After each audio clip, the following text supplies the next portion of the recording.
দর্শক, আজ আপনাদের এমন একটি দেশে নিয়ে যাব যে দেশটি স্বয়ং আরেকটি দেশের রাজধানী শহরের ভেতরে অবস্থিত। এটা কি করে সম্ভব?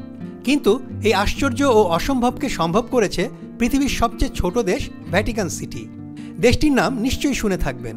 বিশ্বে বিদ্যমান 200টিরও বেশি দেশের মধ্যে আয়তনের বিচারে সবচেয়ে ক্ষুদ্রতম হলেও ধর্মভিত্তিক গুরুত্বের কারণে দেশটি গোটা বিশ্বে তুমুল জনপ্রিয় এবং অত্যন্ত পবিত্র স্থান।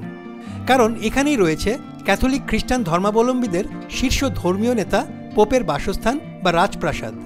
শুধু তাই নয়, তিনি দেশটির রাষ্ট্রপ্রধানও বটে। এছাড়াও রয়েছে আরও নানান সব বিখ্যাত বিষয়। পৃথিবীতে এটি একমাত্র দেশ যার পুরোটাই বিশ্ব ঐতিহ্যের স্থান। তবে দেশটিতে অনেক কড়াকড়ি বিধিনিষেধও বিদ্যমান। তো প্রিয় দর্শক, ঐতিহ্যবাহী এবং ঐতিহাসিক এই ক্ষুদে নগর রাষ্ট্রটি সম্পর্কে জানতে চোখ রাখুন আমার মহাকাল চ্যানেলে এবং সাবস্ক্রাইব করে বেল আইকনটি অ্যাক্টিভ করে দিন।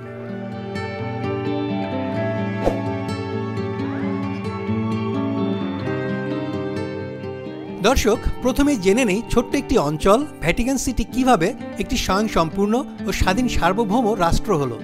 বিশ্বব্যাপী 100 কোটিরও বেশি ক্যাথলিক ধর্মাবলম্বীদের শীর্ষ ধর্মীয় নেতার বাসস্থান হিসেবে ভ্যাটিকান সিটির ব্যবহার শুরু হয় 4th শতকে। ভ্যাটিকান সিটি মূলত এক ধরনের ছিটমহল। রোমান ক্যাথলিক গির্জা কয়েক শতাব্দী ধরে ইতালির বেশ কিছু অঞ্চলে পোপীয় রাষ্ট্র স্থাপন করেছিল, যেসব অঞ্চলের প্রধান ছিলেন পোপ। ভ্যাটিকান সিটি সেগুলোর মধ্যে টিকে থাকা সর্বশেষ পোপীয় রাষ্ট্র। ইতালি সরকার এবং পোপ সম্প্রদায়ের মধ্যে বহুকাল ধরে পোপীয় রাষ্ট্র নিয়ে বিতর্ক চলছিল। অবশেষে 1929 সালের 11 ফেব্রুয়ারি উভয় পক্ষের মধ্যে স্বাক্ষরিত হয় ল্যাতেরান চুক্তি। পোপ হিসেবে দায়িত্বে থাকা একাদশ পায়াস এবং ইতালির ক্ষমতাসীন ফ্যাসিস্ট প্রধানমন্ত্রী বেনিতো মুসোলিনি নিজ নিজ সরকারের পক্ষে এই চুক্তিতে স্বাক্ষর করেন। এ সময় ভ্যাটিকান পাহাড় সংলগ্ন এই এলাকাটির নাম দেওয়া হয় ভ্যাটিকান সিটি। এই চুক্তির ফলে পোপরা পর্যাপ্ত ক্ষতিপূরণের বিনিময়ে অন্যান্য সকল অঞ্চল ছেড়ে দিতে রাজি হয় এবং ভ্যাটিকান সিটি স্বাধীন সার্বভৌম রাষ্ট্র হিসেবে আত্মপ্রকাশ করে। পোপের অধীনে শাসিত অঞ্চলটুকু হোলি সি নামেও সম্বোধন করা হয়। 2013 সাল থেকে পোপ ফ্রান্সিস 266তম পোপ হিসেবে ভ্যাটিকান সিটি প্রধানের দায়িত্ব পালন করছেন। এছাড়া বিশ্বব্যাপী ছড়িয়ে থাকা সকল ক্যাথলিক চার্চও তার অধীনে পরিচালিত হয়। ভ্যাটিকান সিটি মূলত রোমান ক্যাথলিক গির্জার সদর দপ্তর।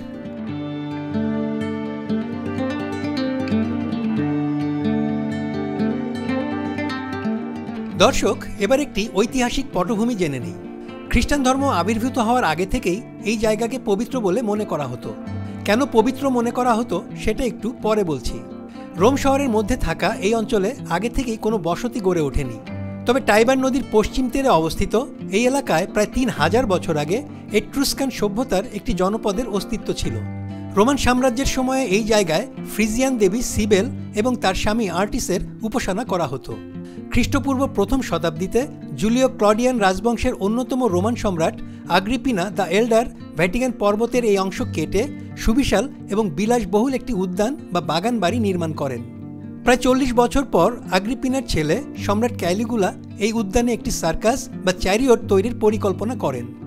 সার্কাসের ব্যবস্থা করার পাশাপাশি সম্রাট ক্যালিগুলা এই এলাকার শোভা বাড়াতে সুদূর মিশরের হেলিওপলিস শহর থেকে একটি ওবেলিস্ক বা সুউচ্চ স্তম্ভ নিয়ে এসেছিলেন। তবে ক্যালিগুলা তার জীবদ্দশায় এই সার্কাসের কাজ সম্পন্ন করতে পারেনি। পরে তার পরবর্তী সম্রাট নিরো এই সার্কাস নির্মাণের কাজ শেষ করেন, তাই এটি নিরোর সার্কাস নামে পরিচিতি পায়। সেই সার্কাস বা চ্যারিয়ট প্রাঙ্গণের মাত্র একটি অংশ এখনও টিকে আছে, আর তা হলো ভ্যাটিকানের কেন্দ্রে থাকা ক্যালিগুলার আনা সেই স্তম্ভ, যা ভ্যাটিকান ওবেলিস্ক নামে পরিচিত।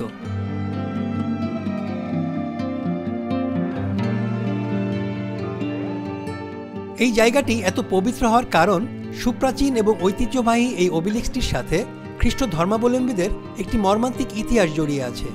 4th খ্রিস্টাব্দের আগ পর্যন্ত ভ্যাটিকান সিটিতে প্যাগাম ধর্ম বা বহুত্ববাদী ধর্মের চর্চা করা হতো। অধিকাংশ রোমান সম্রাটই খ্রিস্টান ধর্মের অনুসারীদের বিশৃঙ্খলা সৃষ্টিকারী হিসেবে বিবেচনা করতেন, যার ধারাবাহিকতায় এই ধর্মের বিপুল সংখ্যক অনুসারী রোমান সাম্রাজ্যের নির্বিচার ধরপাকড় ও অত্যাচারের নির্মম শিকার হয়েছিলেন। রোমান সম্রাট ক্যালিগুলা যীশু খ্রিস্টের অন্যতম সঙ্গী প্রথম পোপ হিসেবে বিবেচিত সেন্ট পিটারকে এই ওবেলিস্কের কাছেই শুলে চড়িয়ে হত্যা করেন, আর তখন থেকেই এই স্থানটি খ্রিস্টান ধর্মাবলম্বীদের কাছে অত্যন্ত পবিত্র স্থানে পরিণত হয়। ঘটনাক্রমে 4th শতকের রোমান সম্রাট কনস্ট্যান্টাইন খ্রিস্টান ধর্ম গ্রহণ করেন এবং ভ্যাটিকানের কেন্দ্রে সেন্ট পিটারের কবরের উপর ব্যাসিলিকা নির্মাণ করেন। এরপর কালের বিবর্তনে সেই প্রাসাদটি মলিন হয়ে গেলে 16 শতকে সেন্ট পিটারের এই ব্যাসিলিকা পুনর্নির্মাণ করা হয়।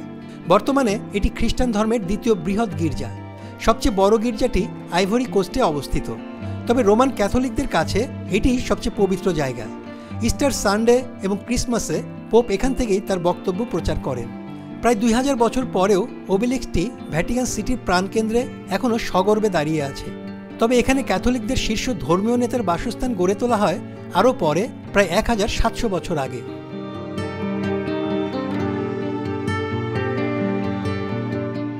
পঞ্চম শতকে রোমান সাম্রাজ্যের প্রাণকেন্দ্র রোম থেকে এশিয়া মাইনরে অবস্থিত কনস্ট্যান্টিনোপল শহরে স্থানান্তরিত হবার পর পোপদের ক্ষমতা জ্যামিতিক হারে বৃদ্ধি পাওয়া শুরু করে।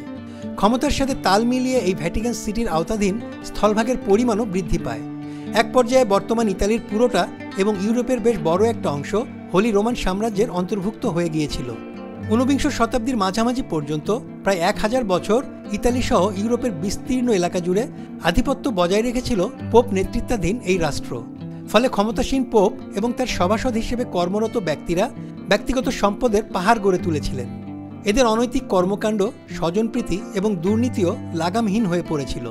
পোপ এবং ভ্যাটিকান সিটির ঘৃণ্য সব কাজে অতিষ্ঠ হয়ে মার্টিন লুথার নামে ইউরোপের এক পাদ্রী খ্রিস্ট ধর্মের নিয়মকানুনে বড় পরিবর্তন নিয়ে আসেন। তার হাতে সূচিত প্রোটেস্ট্যান্ট নামক এই সংশোধিত মতবাদের অনুসারীরা কালের পরিক্রমায় খ্রিস্ট ধর্মের দ্বিতীয় বৃহত্তম সম্প্রদায়ে পরিণত হয়। তবে এর বিপরীতে শিল্প ও সাহিত্য উন্নয়নেও বিত্তশালী পোপবৃন্দ সক্রিয় ভূমিকা পালন করেছেন।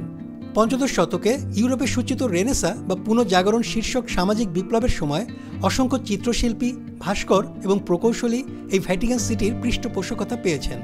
এদের মধ্যে মাইকেল অ্যাঞ্জেলো এবং রাফায়েলের মতো অতুলনীয় শিল্পীও ছিলেন।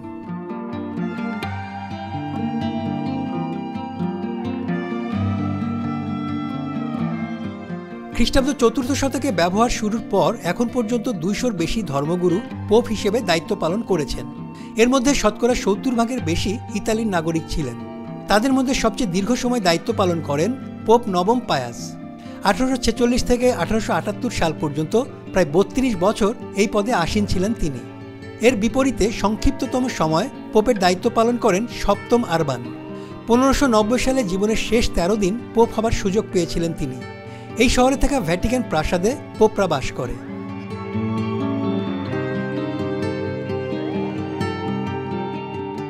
দর্শক, এবার আসা যাক বিশ্বের ক্ষুদ্রতম এই রাষ্ট্রটির চমকপ্রদ কিছু বিষয় প্রসঙ্গে। ভ্যাটিকান সিটি রাষ্ট্রের পুরোটা ইতালির রাজধানী রোম শহরের ভেতরে অবস্থিত। রোম শহরের ভ্যাটিকান পাহাড়ের উপর এই সিটির অবস্থান। টাইবার নদীর পশ্চিমে একটি প্রায় ত্রিভুজ আকার এলাকাই হল ভ্যাটিকানের সার্বভৌম অঞ্চল। আপনি যদি কোনো মফস্বল শহরের পাড়া বা মহল্লায় বাস করেন, তাও দেখা যাবে আপনার পাড়াটি এই নগর রাষ্ট্রের চেয়ে বড় এবং সেখানে আপনার মহল্লার চেয়েও কম মানুষ বাস করে।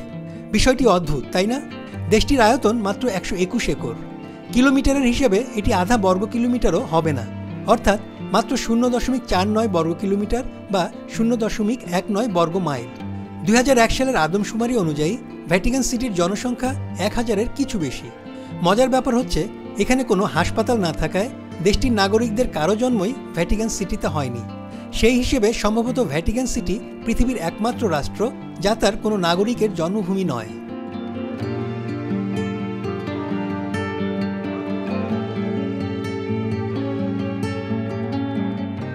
ভ্যাটিকান সিটির কোনো সরকারি ভাষা নেই। রোমান ক্যাথলিক গির্জার দাপ্তরিক ভাষা হিসেবে ল্যাতিন ভাষার বিশেষ মর্যাদা রয়েছে। তবে ভ্যাটিকানে ইতালীয় ভাষা সবচেয়ে বেশি প্রচলিত। ভ্যাটিকান সিটিতে বসবাসের জন্য প্রয়োজনীয় সকল খাদ্য, পানি, বিদ্যুৎ এবং গ্যাস আমদানি করা হয়। এসব রসদ আসে পৃথিবীর সবচেয়ে ছোট রেলওয়ে নেটওয়ার্কের ট্রেনে চড়ে। ভ্যাটিকান সিটির রেল লাইনের দৈর্ঘ্য মাত্র 300 মিটার। তবে এখানে নিয়মিত কোনো যাত্রীবাহী ট্রেন চলাচল করে না। রোম শহর থেকে 24 কিলোমিটার দূরে আলবান পর্বতমালায় অবস্থিত ক্যাসেল গ্যান্ডলফো হল পোপের গ্রীষ্মকালীন প্রাসাদ। এটিও ভ্যাটিকান সিটির অংশ। এখানে একটি মহাকাশ পর্যবেক্ষণ কেন্দ্রও আছে। আশ্চর্য ব্যাপার হলো, আমেরিকায়ও ভ্যাটিকান সিটির অংশ রয়েছে। আলোক দূষণের কারণে রোমের টেলিস্কোপটি ব্যবহার করা কষ্টসাধ্য হয়ে পড়লে 1981 সালে যুক্তরাষ্ট্রের অ্যারিজোনায় থাকা গ্রাহাম পর্বতে ভ্যাটিকান সিটি আরেকটি পর্যবেক্ষণ কেন্দ্র কিনে নেয়। এছাড়া বিশ্বজুড়ে বহু দেশে ভ্যাটিকান সিটির দূতাবাস রয়েছে, আর সেই দূতাবাসগুলো সেই দেশের সার্বভৌম অঞ্চল হিসেবে বিবেচিত হয়।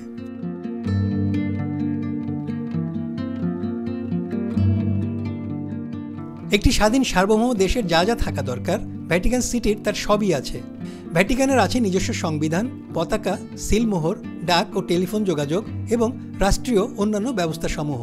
এমনকি খুদেই রাষ্ট্রের নিজস্ব সেনাবাহিনীও আছে। ভ্যাটিকান সিটির সেনাবাহিনীর নাম সুইস গার্ড।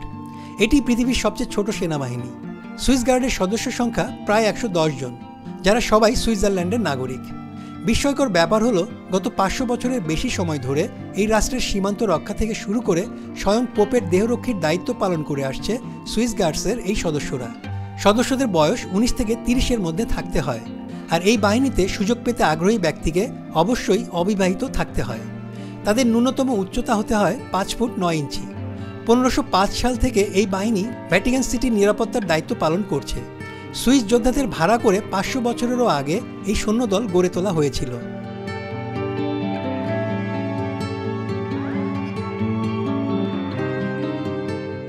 মধ্যযুগে উপর্যুপরি হামলা ঠেকাতে রেনেসাঁর সময় পুরো ভ্যাটিকান সিটিকে উঁচু দেয়াল দিয়ে ঘিরে ফেলা হয়েছিল। সুরক্ষিত এই প্রাচীরের বিভিন্ন অংশে মোট 6টি সুপ্রশস্ত দরজা রয়েছে। বর্তমানে এর মধ্যে 3টি দরজা জনসাধারণের ব্যবহারের জন্য উন্মুক্ত রাখা হয়েছে, কারণ এই দেশের মাত্র 3টি স্থানে পর্যটকদের প্রবেশের অনুমতি আছে।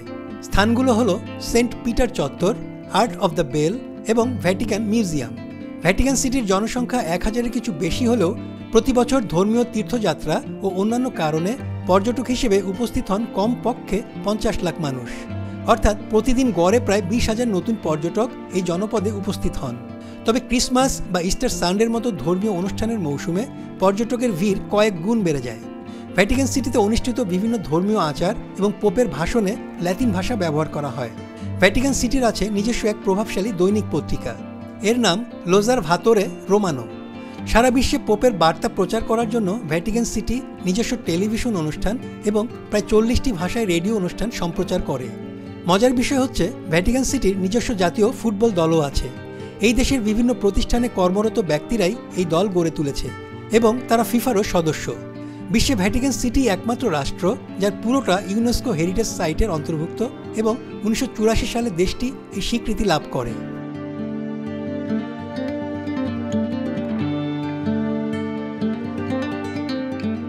পৃথিবীর সবচেয়ে ছোট দেশ হলেও ভ্যাটিকান সিটি শিল্প সংস্কৃতির এক অন্যতম কেন্দ্র। পোপ 10ম লিও শিল্পকর্মের বিশেষ পৃষ্ঠপোষক ছিলেন। তিনি তার সময়ের সবচেয়ে বিখ্যাত শিল্পীদের অনবদ্য শিল্পকর্ম তৈরির জন্য এখানে আমন্ত্রণ জানান। সেজন্য ভ্যাটিকানের দেয়াল জুড়ে মাইকেল অ্যাঞ্জেলো, রাফায়েলের মতো বহু বিখ্যাত শিল্পীর চিত্রকর্ম চোখে পড়ে। ভ্যাটিকানের সিস্টিন চ্যাপেলের ছাদ এবং দেয়ালে কিংবদন্তি এই শিল্পীরা অবিস্মরণীয় কিছু শিল্পকর্ম সৃষ্টি করে গেছেন। কখনো ভ্যাটিকান সিটিতে ভ্রমণের সুযোগ হলে এখানে অবস্থিত সেন্ট পিটার্স ব্যাসিলিকা এবং সিস্টিন চ্যাপেলের মতো দৃষ্টিনন্দন স্থাপনাগুলো অবশ্যই দেখতে ভুলবেন না। কিন্তু বিশেষ করে সিস্টিন চ্যাপেলের ছাদ থেকে শুরু করে 4 দেয়ালে ডিজাইন করা ফ্রেস্কোগুলো। শিল্পজগতের সর্বকালের কিংবদন্তিদের একজন মাইকেল অ্যাঞ্জেলো এই ফ্রেস্কোগুলো সৃষ্টি করেছেন। এর ছাদে চিত্রিত বিশ্ববিখ্যাত ফ্রেস্কো ক্রিয়েশন অফ অ্যাডাম সম্পর্কে জানে না এমন মানুষ হয়তো খুঁজে পাওয়া যাবে না। মাইকেল অ্যাঞ্জেলো ছাড়াও এই ভ্যাটিকান সিটিতে নিজের সৃজনশীলতার চর্চার সুযোগ পেয়েছেন রাফায়েলের মতো প্রথিতযশা শিল্পীও। রাফায়েল এবং তার স্কুল অব অ্যাথেন্স ঘরানার ভাস্কর্যগুলো বিশেষ একটি কক্ষে প্রদর্শিত হচ্ছে। এসব অনন্য শিল্পীদের হাতের ছোঁয়ায় পুরো ভ্যাটিকান সিটি এক বিশাল জাদুঘরে পরিণত হয়েছে।